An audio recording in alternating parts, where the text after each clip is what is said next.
வணக்கம் and welcome to delight Tamil. இந்த வீடியோவில் நம்ம பார்க்க போகிற டாபிக் என்ன அப்படின்னு பார்த்தீங்கன்னா பிக் பாஸ். இப்போ தமிழில் பிக் பாஸ் சீசன் 9 வந்து ஸ்டார்ட் பண்ணுறாங்க. ஆனால் இந்த சீசன் பற்றி நம்ம எந்த ஒரு விஷயமும் பார்க்க போகிறது கிடையாது. ஜென்ரலாக பிக் பாஸ் பற்றி எல்லாருக்கும் தெரிய வேண்டிய ரொம்ப முக்கியமான சில விஷயங்களை பற்றி தான் இந்த வீடியோவில் நம்ம டிஸ்கஸ் பண்ண போகிறோம்.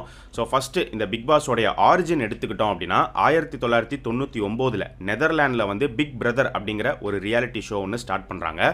அந்த ஷோ வந்து அதுக்கு அடுத்த வருஷம் 2000 வந்து ஒரு இன்டர்நேஷ்னல் ஷோவாக வந்து மாறுது. ஸோ அங்கேருந்து பிக் பிரதர் அப்படிங்கிற டைட்டில் சேஞ்ச் ஆகி பிக் பாஸாக இந்தியாவுக்குள்ளே 2006 வருது. ஹிந்தியில் வந்து ஃபஸ்ட்டு ஸ்டார்ட் பண்ணுறாங்க. தமிழில் பார்த்தீங்கன்னா உங்களுக்கே தெரியும் 2017 வந்து ஆரம்பிக்கப்பட்டுச்சு. தெலுங்குலுமே 2017 ஸ்டார்ட் பண்ணியிருக்காங்க. மலையாளத்தில் 2018 வந்து ஸ்டார்ட் ஆகி இப்போ வரைக்குமே வந்து பார்த்தீங்கன்னா எல்லா இடங்கள்லுமே இந்த பிக் பாஸ் அப்படிங்கிற ரியாலிட்டி ஷோ வந்து ஒவ்வொரு வருஷமும் கண்டினியூ ஆகி போயிட்டே இருக்கு. பல விதமான ரியாலிட்டி ஷோஸ் இருக்கு. அதில் ஒன்று தானே ப்ரோ இந்த பிக் பாஸ். இதுவும் ஒரு ரியாலிட்டி ஷோ. இதில் அப்படி என்ன இருக்கு அப்படின்னு கேட்டிங்கன்னா, பிக் பாஸ் வந்து நீங்கள் நினைக்கிற மாதிரி 10ஓட 11 இருக்கக்கூடிய ஒரு ரியாலிட்டி ஷோ கிடையாது. மற்ற ரியாலிட்டி ஷோஸ்க்கும் பிக் பாஸ்க்கும் பல வித்தியாசங்கள் இருக்குது. பல ஆபத்தான விஷயங்கள் பிக் பாஸ்க்குள்ளே வந்து இருக்குது.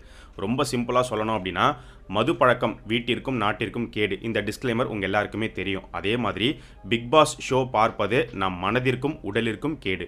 ஏன் பிக் பாஸ் வந்து ஒரு ஆபத்தான ஷோ அப்படின்னு கேட்டிங்கன்னா, இந்த ஷோவை பார்க்குற ஆடியன்ஸோடைய எமோஷன்ஸை வச்சு ப்ளே பண்ணக்கூடிய ஒரு ஷோவாக பிக் பாஸ் இருந்துட்டு இருக்கு. நமக்கே தெரியாமல் மறைமுகமாக நம்மளுடைய நேரத்தை, நம்மளுடைய மைண்டை, நம்மளுடைய ஹெல்த்தை வந்து டிஸ்டர்ப் பண்ணுற, கண்ட்ரோல் பண்ணுற ஒரு ஷோவாக இருக்குது. நம்மளுடைய உளவியலை இது ரொம்பவே வந்து பாதிக்குது.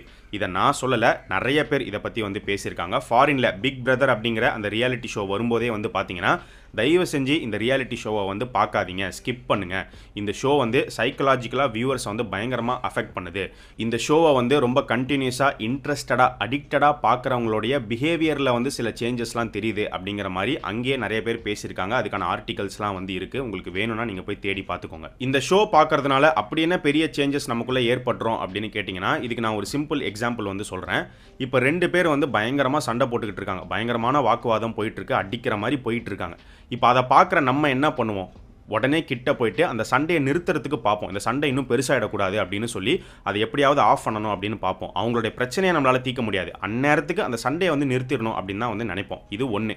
ஒருவேளை நம்மளால் கிட்ட போக முடியல, பயமாக இருக்குது, அவங்க வந்து பயங்கரமாக வந்து சண்டை போட்டுக்கிட்டு இருக்காங்க, கிட்ட போனால் நம்மளே அடிச்சிருவாங்களோன்னு ஒரு பயமாக இருக்குது அப்படின்னா, அட்லீஸ்ட் நம்ம வேடிக்கை பார்த்தாலுமே மனசுக்குள்ளே வந்து ஏன் இப்படி சண்டை போட்டுக்கிறாங்க, ஏன் இப்படிலாம் வந்து பேசிக்கிறாங்க, என்ன ஆக போகுது அப்படின்னு தெரியலையே, சண்டை வந்து ஸ்டாப் ஆகிடணும், சண்டை பெருசாகக்கூடாது அப்படின்னு தான் வந்து நினைப்போம். அப்படி தான் நினைக்கணும். ஆனால் பிக் பாஸ் இதை எப்படி மாற்றிருக்கு அப்படின்னு பார்த்தீங்கன்னா, இன்னும் பயங்கரமாக சண்டை போடுங்க, இன்னும் செம்மையாக சண்டை போடுங்க, எனக்கு இது பத்தலை, இந்த சண்டை அந்தளவுக்கு இல்லை, இந்த சண்டை வேறு லெவலில் இருந்தது, இன்றைக்கி பயங்கரமான ஒரு சண்டை நடக்க போகுது, எப்படி நடக்க போகுது, இந்த சண்டையில் இவங்க பயங்கரமான கேள்விகள்லாம் கேட்டாங்க, இவங்க செம்மையாக பதில் சொன்னாங்க, இது வேறு லெவல் சண்டையாக இருந்தது அப்படின்னு சொல்லி சண்டை போடுறத ரசிக்கிற, சண்டையை எதிர்பார்த்து காத்துக்கிட்டு இருக்கிற, சண்டை நடந்து முடிஞ்சதுக்கப்புறமா நாமளே என்னமோ அந்த சண்டையில் ஜெயிச்ச மாதிரியான ஒரு உணர்வை கொடுக்குற அந்த தன்மையை உருவாக்கியிருக்கு. பிக் பாஸ் தமிழோடைய டேக்லைன் என்ன அப்படின்னு பார்த்தீங்கன்னா, ஓடவும் முடியாது, ஒளியவும் முடியாது. இது ரொம்பவே உண்மை. வியூவர்ஸான நம்மளால் பிக் பாஸை வந்து கடந்து போகவே முடியாது. நீங்கள் எபிசோட்ஸ் எதுவுமே பார்க்காத ஒரு நபராக இருந்தீங்க அப்படின்னாலுமே கண்டிப்பாக ப்ரோமோ வீடியோஸ் ஆச்சு பார்த்துருப்பீங்க. ப்ரோமோலேருந்து உங்களால் தப்பிக்கவே முடியாது. அப்படி ப்ரோமோ கூட இது வரைக்கும் ஒரு ப்ரோமோ வீடியோவும் நான் பார்த்ததே இல்லை அப்படிங்கிற நபராக இருந்தீங்கன்னா நீங்கள் உண்மையிலேயே வந்து வேறு லெவல். ஆக்சுவலாக நீங்கள் நோட் பண்ணிங்கன்னா, பிக் பாஸ் ஸ்டார்ட் ஆனதுக்கப்புறமா யூடியூபை திறந்தீங்கன்னா, நீங்கள் அந்த சேனலை சப்ஸ்கிரைப் பண்ணியிருக்கீங்களோ பண்ணலையோ, கண்டிப்பாக பிக் பாஸோடைய ப்ரோமோ உங்கள் நியூஸ் ஃபீடில் வந்து நிற்கும். அதை நீங்கள் பார்க்காம ஸ்கிப் பண்ணிட்டு போனீங்க அப்படின்னாலுமே சோஷியல் மீடியாக்குள்ளே போனீங்கன்னா, அது எந்த சோஷியல் மீடியாவாக இருந்தாலும் சரி, அங்கேயுமே இந்த பிக் பாஸ் ப்ரோமோ எல்லா இடத்துலையுமே வந்து இருக்கும்.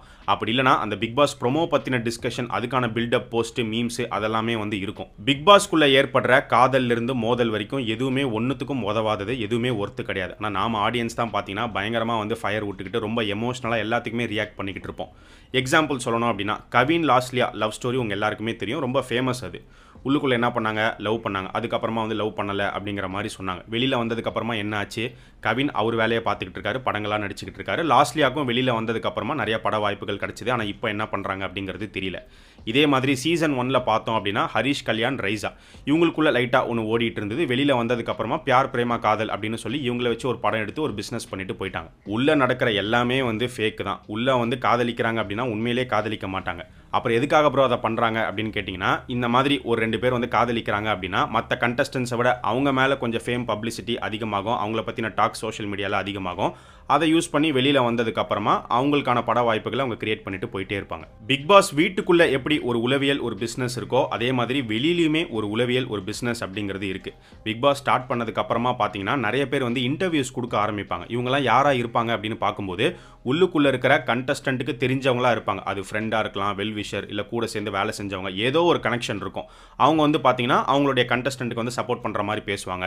இல்லைனா வந்து இது சரி இது தப்பு, இவங்க இப்படி பண்ணியிருக்கூடாது, இப்படி தான் பண்ணியிருக்கணும், இப்படி தான் பேசிருக்கணும்னு சொல்லி பயங்கரமாக வந்து டிஸ்கஸ் பண்ணுவாங்க. சரி எதுக்காக இவங்க இதெல்லாம் பண்ணுறாங்க அப்படின்னு பார்க்கும்போது உள்ளே இருக்கிற இவங்களுடைய கண்டஸ்டன்ட்டுக்கு இவங்க வெளியில் பயங்கர சப்போர்ட்டாக நிற்கிறாங்களா, உள்ளே நடக்கிற அநியாயங்களை தட்டி கேட்குறாங்களான்னா அப்படிலாம் ஒன்றும் கிடையாது. அப்படி தான் பார்க்கும்போது தெரியும். ஆனால் அதை தாண்டி அடுத்து இவங்க பிக் பாஸ்க்குள்ளே போகிறதுக்கான ஒரு ஸ்ட்ராட்டஜியாக இப்படி பேசிக்கிட்டே இருப்பாங்க. ஒரு பக்கம் இது, அப்படி இல்லைனா இதை பற்றி பேசினா வந்து நிறையா பார்க்குறாங்க, இதில் ஒரு ரெவன்யூ வருதுன்னு சொல்லி பண்ணுறவங்களும் வந்து இருக்காங்க. இதுக்கு ஒரு சில எக்ஸாம்பிள்ஸ் வந்து இருக்குது. கவின் வந்து உள்ளே இருக்கும்போது பார்த்தீங்கன்னா வெளியில் கவினோடைய ஃப்ரெண்டாக ராஜு, அதுக்கப்புறமா வந்து சிவா அரவிந்த், அவர் தான் வந்து டாக்டர் படத்தில் கிளியாக நடிச்சிருப்பார். இவங்க 2 பேர் வெளியில் நிறைய இன்டர்வியூஸ் வந்து கொடுத்துக்கிட்டே இருந்தாங்க. அப்படி இன்டர்வியூ கொடுத்த இவங்க 2 பேரில் ராஜு ஒரு பிக் பாஸ் சீசனுக்குள்ளே உள்ளே வந்துட்டார். தர்ஷன் வந்து பிக் பாஸ்க்குள்ளே இருக்கும்போது வெளியில இருந்து சனம் ஷெட்டி வந்து இன்டர்வியூஸ் கொடுத்துக்கிட்டு இருந்தாங்க. அவங்களுடைய பேர் உள்ளே அடிபட்டுச்சு, அதை பற்றி கொஞ்சம் பேசினாங்க. அதுக்கப்புறம் தான் அவங்க இன்டர்வியூஸ்லாம் கொடுக்க ஆரம்பித்தாங்க. அதுக்கடுத்து பார்த்தீங்கன்னா ஒரு சீசனில் சனம் ஷெட்டியே வந்து உள்ளே வந்துட்டாங்க. அதே மாதிரி ப்ரொடியூசர் ரவீந்தர் அவருமே வந்து பல பிக் பாஸ்க்கு அவர் வெளியிலேருந்து கருத்து சொல்லிக்கிட்டே இருந்தார். டக்குன்னு பார்த்தீங்கன்னா ஒரு பிக் பாஸ்க்குள்ளே அவரே உள்ளே போயிட்டார். இதை தாண்டி பிஆர் டீமோடைய வேலையும் வெளியில் வந்து ஹெவியாக நடக்கும். ஒவ்வொரு கண்டஸ்டன்ட்டுக்குமே வந்து பிஆர் வெளியில் இருப்பாங்க. இப்போ உள்ளே இருக்கிற ஒரு கண்டஸ்டன்ட்டுக்கு வந்து ஆடியன்ஸ் மத்தியில் ஒரு பாசிட்டிவான இமேஜ் பயங்கரமாக பில்ட் ஆகுதுன்னா அதை எப்படி இன்னும் பூஸ்ட் பண்ணலாம் அப்படிங்கிற வேலையை வந்து பார்ப்பாங்க.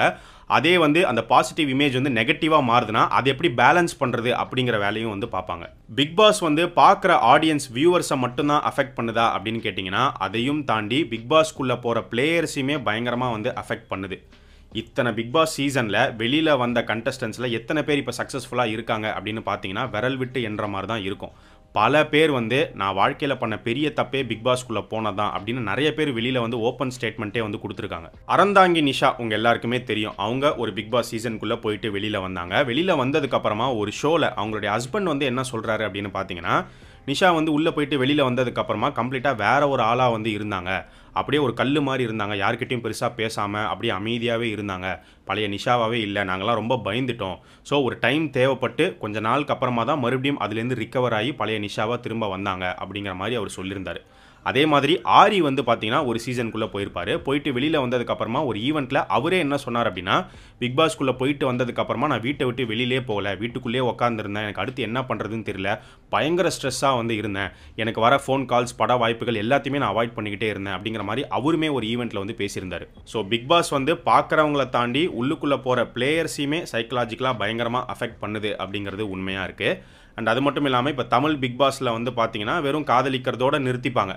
காதலிக்கிறத தாண்டி மருத்துவ முத்தம் அப்படின்னு சீசன் 1லே வந்து கொண்டு வந்தாங்க. ஆனால் முத்தம் கொடுக்கறதெல்லாம் வந்து காட்டலை, கொடுத்தாங்க அப்படிங்கிறத சொல்லி அதை வச்சு ஒரு டிஸ்கஷன் நடத்தினாங்க. ஆனால் ஹிந்தி பிக் பாஸில் பார்த்தீங்கன்னா இதை விட கொஞ்சம் எக்ஸ்ட்ரீமாக இருக்கும். முத்தத்தை கொடுப்பாங்க, அதை அப்படியே டிவியில் காட்டுவாங்க. அதுக்கு எந்த சென்சாரும் வந்து கிடையாது. ஹிந்தியை தாண்டி இன்டர்நேஷ்னல் லெவல் நீங்கள் போனீங்கன்னா அங்கே முத்தம் இல்லை, மொத்தத்தையுமே பண்ணுவாங்க, அதை அப்படியே டிவியில் வந்து காட்டுவாங்க. அப்போ இந்த பிக் பாஸ் ஷோவால் யாருக்கு ப்ரோ லாபம் அப்படின்னு கேட்டிங்கன்னா, இதை நடத்துகிறவங்களுக்கு லாபம், இதில் அட்வர்டைஸ் பண்ணுறவங்களுக்கு லாபம். ஏன்னா உள்ளே வந்து எந்த பக்கம் திரும்பினாலும் ஏதாவது ஒரு அட்வர்டைஸ்மெண்ட் இருக்கும். ஸோ அட்வர்டைஸ்மெண்ட்டை நீங்கள் பார்த்து தான் ஆகணும், மிஸ் பண்ணவே முடியாது. அதை தாண்டி அட்வர்டைஸ்மெண்ட்டுக்குனே ஒரு டாஸ்கே வந்து ரெடி பண்ணி கொடுப்பாங்க. அது இல்லாமல் பிரேக் போட்டால் வெளியிலையுமே அதுக்கான அட்வர்டைஸ்மெண்ட் தான் வந்து ஓடும். ஸோ அட்வர்டைசர்ஸ், அதுக்கப்புறமா ஹோஸ்ட் கமல்ஹாசன் முன்னே இருந்தார், அப்புறமா எஸ்டிஆர் வந்தார், இப்போ விஜய் சேதுபதி. இவங்களுக்கு நல்ல லாபம். ஏன்னா வாரம் வாரம் வந்து பேசிட்டு காசை வாங்கிட்டு போயிட்டே இருப்பாங்க. இவங்களுக்கு எந்த பாதிப்பும் கிடையாது. அதே மாதிரி உள்ளே கலந்துக்கிற பிளேயர்ஸ் அவங்களுக்கும் ஒரு லாபம் இருக்குது, லாபம் இல்லைன்னு சொல்ல முடியாது. அதனால தான் அவங்க உள்ளே போகிறாங்க. உள்ளே போயிட்டு வெளியில் வந்தால் ஒரு ஃபேம் கிடைக்குது, பட வாய்ப்புகள் கிடைக்குது அப்படிங்கிறத தாண்டி அவங்க உள்ளே எத்தனை நாள் இருக்காங்களோ அதுக்கேற்ற மாதிரியான காசு வந்து அவங்களுக்கு கொடுக்கப்படும். ஸோ அது ஒரு லாபம் இருக்குது. ஆனால் என்னதான் லாபம் இருந்தாலும் அவங்களுக்கு ஒரு பக்கம் ஒரு பெரிய பாதிப்பும் இருக்குது. லாபமும் இருக்குது, பாதிப்பும் இருக்குது. பார்க்குற ஆடியன்ஸ் நமக்கு தான் எந்த லாபமும் கிடையாது, மொத்த பாதிப்பு தான். ஸோ நீங்கள் பிக் பாஸ் பார்க்காத ஒரு நபராக இருந்தீங்கன்னா ரொம்பவே நல்லது, அப்படியே இருந்துருங்க. பிக் பாஸ் பார்க்குற ஒரு நபராக இருந்தீங்கன்னா தயவு செஞ்சு அந்த ஷோவை விட்டு வெளியில் வாங்க, பார்க்குறத வந்து நிப்பாட்டுங்க அப்படின்னு தான் வந்து சொல்ல முடியும். ஸோ நீங்கள் இந்த டாபிக் பற்றி பிக் பாஸ் பற்றி என்ன நினைக்கிறீங்க? பிக் பாஸ் பார்த்த உங்களுடைய எக்ஸ்பீரியன்ஸ் என்னங்கிறத ஷேர் பண்ணுங்கள். பிக் பாஸ் பற்றி இன்னும் நிறைய விஷயங்கள் உங்களுக்கு தெரிஞ்சிருந்தா அது என்ன அப்படிங்கிறதுமே இந்த வீடியோடைய கமெண்ட் செக்ஷனில் சொல்லுங்கள். அடுத்து இன்னொரு வீடியோவில் நம்ம பார்க்கலாம்.